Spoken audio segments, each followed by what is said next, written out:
Christy, 877-881-1053. Christy from Dallas. Christy. Go ahead, Christy, you're on the Dallas Cowboys radio network. Hey guys, thanks for taking the call. And one thing and I love Broadus. I'm gonna slightly disagree with you on a point you made earlier. Please do. Broadus, and Please that do. is I love it.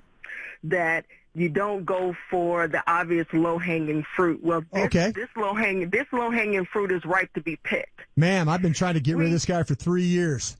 So what happens here, guys? From what I see, and I'm a lay person. I'm a fan. Okay. I'm not a football expert at all, but I know what I see. Okay. And when you have to get something extra from your coaching staff. Absolutely. Your coaching staff should be able to move the needle for you a couple of points. Keep preaching. What we don't get Christy. is we don't have a staff that's capable on an off night of giving us an advantage. There's no advantage to our coaching staff. There you go. Wow. And the players have Christy. to execute. That is their job. The coaches need to coach. The players have to execute. But on a down night in bad weather, they ought to be able to come up with something. And my problem is game after game, Christy, boy. they don't. And now we've gotten to the point where the players make excuses for the coaches. The coaches make excuses for the players. Yes. And Garrett is just on the sideline clapping and being a cheerleader. He reminds me of a parent that wants to be their child's best friend. Parent. You're not the friend. You're the parent. So coach, do what you have to do. Get in somebody's chest. Do whatever it takes. Yes, Get in your coach's chest. Christy. Do whatever it takes. But stop clapping because there's really not a lot to clap about. Sure. 877-881-1053. Christy.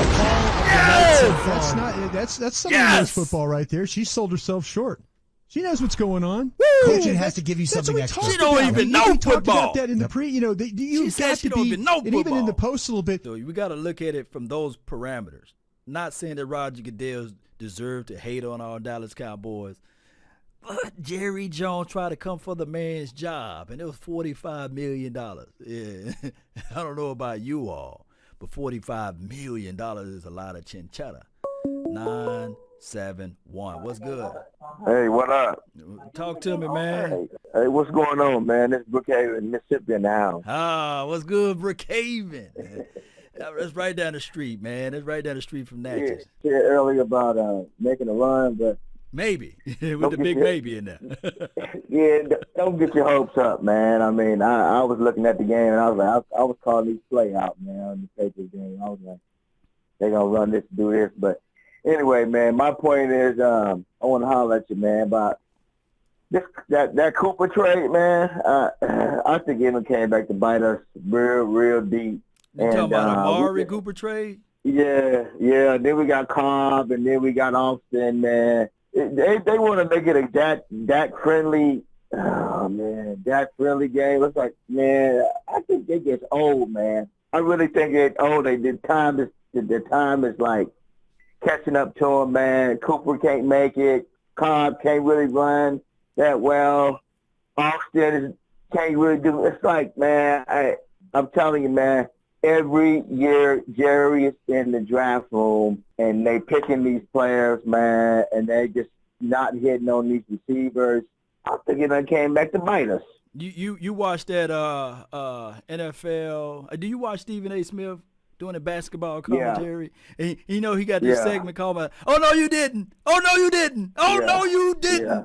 Oh no, you didn't about Cooper now. Hey, Cooper was everything for us. Matter of fact, this entire draft to date, to this 2019 draft, fam, it's a bust without Cooper. We can look at it like the Tristan Hill, trash of a decision. We don't know what about him. We can talk about the Connor McGovern. We don't know about him. We can talk a little bit about the Tony Pollards, if we're going to be able to use him, if we're not going to be able to use him. But he's like a C player at this point. He can't give us a consistent level of playing with this particular staff. Everybody else is still up in the winds. We don't know. So I can look at it like this. Maybe the Cobb acquisition, you can have strong, valid points with that. But today was a hard day to talk about Cobb because he made the only big play out there outside of Ezekiel Elliott. So I look at it, yes, Cobb is old, But our problem stems a little bit deeper, like you said, with Jerry Jones. With Jerry Jones being the person that he is, sticking his toe in the water. And I think that this guy, Papa Rob Marinelli, we love him. I know you love him. But we need to throw away the key to the draft war room and not allow that brother inside that room. We need to keep him out and just let Will McClay do his decisions, because I don't think that Papa Rob Marinelli knows how to evaluate these defensive front players as it relates to drafting. Right. Yeah, man, I looked at the game, man. I was like, it's just stressful. I know it's stressful. It's just stressful, man. You got to find another habit to do, man, because it's like until things change. I mean, it's like how many years? I mean, it's like over and over. It's same thing as last year. We made a little run for 5-6 games. You're like, okay, well, back at the same thing. Mm-hmm. You know, I've never seen a coach just look at the side, just keep looking and looking. Yeah. And you know what? That was you know what, man? That I got one more thing. I'll let you go. Now they had the ball, right? Mm-hmm. They didn't have a man back. We just should have punted the ball. They didn't have a man back. This is I think in the fourth quarter, might have been a little bit in the third. They didn't have a man back to punt the ball, right? I was like, what the hell? I mean, we should have punted. They didn't have a man back to receive it, and we got a penalty. I said, what the heck? So we got a penalty. We could have punted the ball down to the 10-yard line, and they would have had a man to return it. And we got a penalty, and the Patriots finally put a man back there to return the kick. And I was like, oh, man, this is awful. Mm-hmm. Right then and there. If you can go back and look at it, look what I'm saying on tape. Do you remember that? Right. I kind of saw a little bit of the announcer talking about. We got a penalty for delay of game, and then they didn't have a man back to fill the punt, you know, to pick up some extra yards at a crucial time of the game. I said, that's it. We done lost. I said, this coaching thing is all over, bro. That's what I said. You need to, when I saw that, I was like, oh, no. We ain't going to do nothing. We got, how much, 6 more games left? Yeah, I think so. 5 or 6. 5, 6? 5 games. Yeah, we're going to. But I feel you, though, for the 971, man. I really appreciate you, man. Yeah, I'm going to holler at you. All right, man. Watch all these 6 more games and see if we make it or not. Salute, bro. Yes, indeed. All right. Yeah, all right. See if we make it, because I don't. 50-50 chance I can't. No, but let's go, Cowboy Nation. Let's go, man. Appreciate you, though. Okay, good. I'm just. But on Cooper though. Like but on Cooper. Oh no, you didn't. I don't know. All right, bro. The jury out on that though. The jury's out on that. How dare you have the gall and the temerity and to sully Amari Cooper. Have yourself a merry little Christmas. Hey, my thing is with Amari Cooper, man, you got to understand this, Cowboy Nation. The weather was crazy. And that's not me making excuses. 5-year plan, bro. Okay, appreciate you. 561 call back. Really appreciate you, man. You live. Yo, I'm live like 95. What's up, Law? You live in the mix, man. Talk to me. Sound like you're on the road or something. Yeah. Well, I'm from a window down. You know, I'm a truck driver, man. Okay. Great, man. All right, the great was good, man. Tell me what happened, man. Man, you know, I called in at halftime with a lot of juice, but man, I'm not gonna nitpick and throw blame. You know, everybody wants to blame Jason Garrett. It's all good. I think we just lost a better coach team, a more disciplined team. But, you know, I had some couple points. I try to write them down so I don't forget. True. One, Chris Richard, I'm thinking maybe he ain't the savior that we all thought he was. Agree. Hold on. Before you go into that, I agree, but keep going. Yeah, because you got to think about it. He's the man that supposedly orchestrated the Legion of Boom, but he's over here, and I'm watching Seattle. They don't look like they fell off at all. So he don't look like he was the brainchild behind that. He might have been a player's coach. He don't look like the brainchild. And I know we all want to fire Jason Garrett. And, you know, sometimes I support him. Sometimes I don't. I would like him fired too, but we all need to take a minute and realize it's not going to happen. Jake, before you go into the other talking point there, are you married? Yeah. Am I married? Yeah. You can say that, yeah. Yeah, you can say that. So sometimes you trust your wife or sometimes you don't. You know what I'm saying? So Well, so if you fool around, you on the road, you're a truck driver, and you hear me, and you hear my voice, you calling your wife, and you hear my voice in the background, and remember, you're listening to nothing. You gonna turn around, right? I'm making that U-turn, yeah. That's the reality of it. That's the reality of it. Yeah, So you're now, right. so now we can move trust out the way, right? So we having real grown man conversation. That situation have been compromised. You can't trust her no more. So now that No, you you don't can't. trust her no more, you're not gonna do your job correctly, right?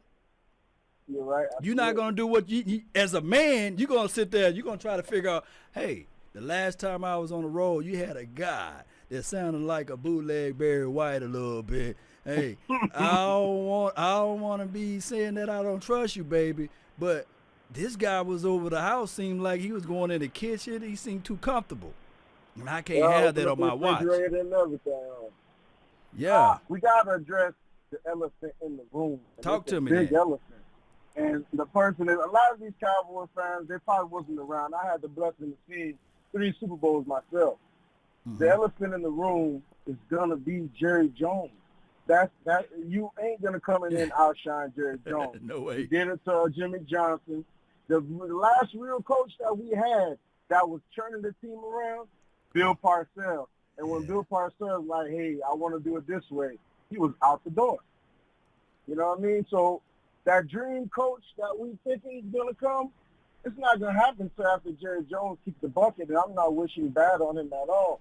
But we're gonna have to see a good coach under the Stephen Jones regime. But as long as Jerry Jones is running the show, we're never going to get that coach that wants full control. So Jerry Jones is going to come out from that. I'm glad he stopped coming down from that booth Getting old. getting on the sideline. They getting old, man. You know, hey, but you know, we talk about those hips, man. They get cold. Yeah. I mean, when he's Yeah, young, cold. he like Arthur Blanks. You know, I think he's a little bit older than Arthur Blanks, the owner of the Atlanta Falcons. Falcons. Yeah, we saw when they was when the hair come down, smooth, cool, Yeah. D, and everything. He but when you sold get that those, to when you Jerry. get old, man, them knees, man, it's hard to squeeze and get up. And last but not least, I play football, not no college, and I play high school football. At the end of the day, players got to be held accountable. And I don't want to hear coaching. That coach is not going to come out there and hold your hand. You know what I mean? That coach is not going to hold on third down. That coach is not going to drop balls. And you know what I mean? We are our own worst enemy. You know what I'm saying? Yeah. But I don't want to fall into the narrative that's being played around because we're a very emotional fan base. You know, we're the only fan base that attacks our own players. You know, some say Dak is trash or Zeke is it. True. We just got to do our job, man. I was hearing one thing that on the Fox halftime show that, you know, made some sense. It was, what was that tied in for the Patriots? He was talking on Fox and stuff. Gronk. What's his name? Gronk. Gronk said the Patriots are going to win because they practice in this kind of weather. And it's true. Jerry Jones has the Cowboys on this pretty boy stuff. Oh, it's raining outside. Let's go practice inside the stars. Bill Belichick, if it's raining, he's outside. If it's snowing, he's outside. You know, at the end of the day, it's like Jason Garrett's not prepared, but it all comes down to Jerry Jones. He's not going to give up control, and we as Cowboy fans are never going to get that coach that's going to lead us to the promised land. You know, we've seen what happened with Jimmy Johnson. You know, that's all I got to say. Yeah, but I gotta defend Pete Carroll for a quick second, you know. And we talked about Chris Richard and these sort of things. Pete Carroll has established a coaching tree, you see. You can look at Pete Carroll, his philosophy. We can say that his winning records is pretty much percentages as it relates to regular season. I think it's in the same wheelhouse of a Jason Garrett at this point, collectively. But however, when you are able to take one program, he took the Patriots to the Super Bowl one time, you see, although he lost or what have you. Then he turned around and took the Seattle Seahawks. Yeah, against Green Bay. And then he also went to college land, and he won some deals there. I think that in order for Jason Garrett, he may have the same substance that a Pete Carroll has, but he don't know how to win as it relates to feeling comfortable. Yeah. Meaning that I would prefer Jason Garrett to go to college and coach for about 10 years straight, 10 to 15 years, and then come back to the pros, and then that way Yeah. he can just adjust a little bit better. That's my observation Yeah. of the two. I feel like Garrett is second guessing himself because that 3rd down and 1, logic would tell you give the ball to Zeke, but I think something that happened in his mind remembering that game from Minnesota when he gave the ball to Zeke and we lost. So it's like, okay, I'm gonna come back and do it different. But sometimes you just gotta go with what makes sense. We should have ran that ball on 3rd down. There's no reason for it. Even if we have to run it 2 times. But players got to execute. Jason Witten drop passes, and we got lucky a couple times. Tom Brady's receivers didn't catch that wet ball, or the score could have been a little different.